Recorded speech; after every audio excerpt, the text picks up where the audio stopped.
हमारे नए गली न्यूज़ इंडिया चैनल को सब्सक्राइब करें और बेल आइकन दबाना ना भूलें।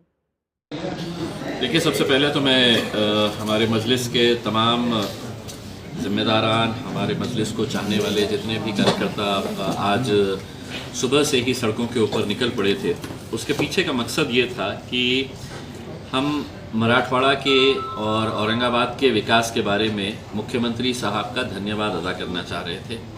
वो इसलिए कि पिछले 30-35 सालों से लगातार शिवसेना भाजपा सत्ता में रही है औरंगाबाद में, और मराठवाड़ा को अपना गढ़ कहते थे।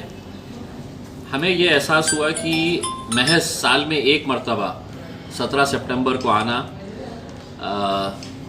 मराठवाड़ा मुक्ति संग्राम दिन के मौके के ऊपर सजावट करना, झंडा चढ़ाना, एक भाषण देना और चले जाना, इसके अलावा मराठवाड़ा के लिए क्या किए हैं। हम ये सवाल जब उठा रहे हैं तो इन्होंने, शिवसेना ने एक पुस्तक निकाली है सुपर संभाजीनगर नाम से, और उस पुस्तक के अंदर ये बताया है कि हमने कितना विकास किए हैं। उन्होंने ये बताया है कि हमने 14 कर्तृत्ववान महापौर इस शहर को दिए हैं करके। तो हमारा ये कहना है कि अगर उनके कर्तृत्ववान 14 महापौर औरंगाबाद को मिले हैं तो हम मुख्यमंत्री साहब का शुक्रिया इसलिए अदा करना चाहते हैं कि आज औरंगाबाद शहर के अंदर हर रोज़ पानी मिलता है। कई इलाके तो ऐसे हैं कि जहाँ पर दिन में 2-2 टाइम पानी आ रहा है।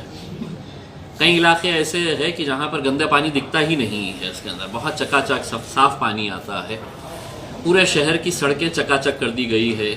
गलियों के अंदर कहीं पर भी आपको खड्डे नज़र नहीं आते हैं, रोड पे कहीं खड्डे नज़र नहीं आते हैं। यहाँ पर शेतकरियों का जो प्रश्न है, यहाँ पर जो नौजवानों की बेरोज़गारी का मामला है, यहाँ पर जो एक स्पोर्ट्स यूनिवर्सिटी आई थी जिससे मराठवाड़ा के नौजवान लड़कों को बहुत फ़ायदा मिला होता, वो यूनिवर्सिटी पूना चले गई। हम उसका भी शुक्रिया अदा करना चाह रहे थे।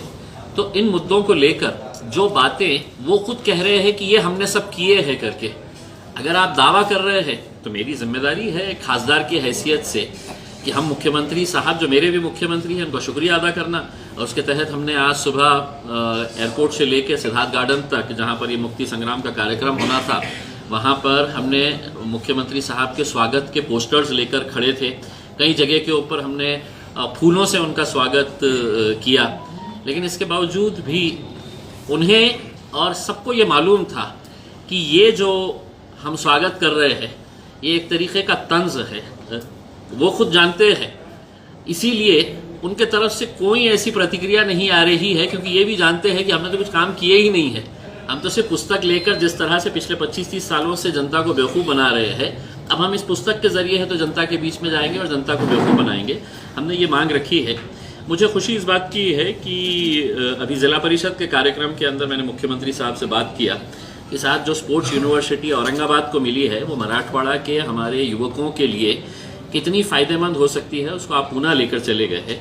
मुख्यमंत्री साहब ने मुझसे कहा कि आप बम्बई आइए, आप बम्बई में आके हम एक मीटिंग ऑर्गेनाइज़ करते हैं और इस मीटिंग के अंदर हम ये स्पोर्ट्स यूनिवर्सिटी दोबारा औरंगाबाद को कैसे मिल सकती है।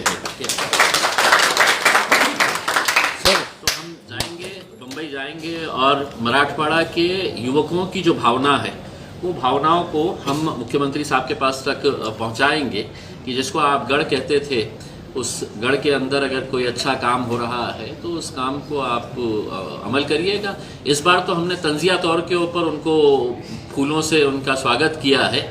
अगर स्पोर्ट्स यूनिवर्सिटी मिल जाती है तो हम उनके कदमों के अंदर पूरे फूल बिछा देंगे उसमें, अगर मराठवाड़ा को वो यहाँ पर आएंगे और हकीकी तौर पे उनका स्वागत करेंगे। सर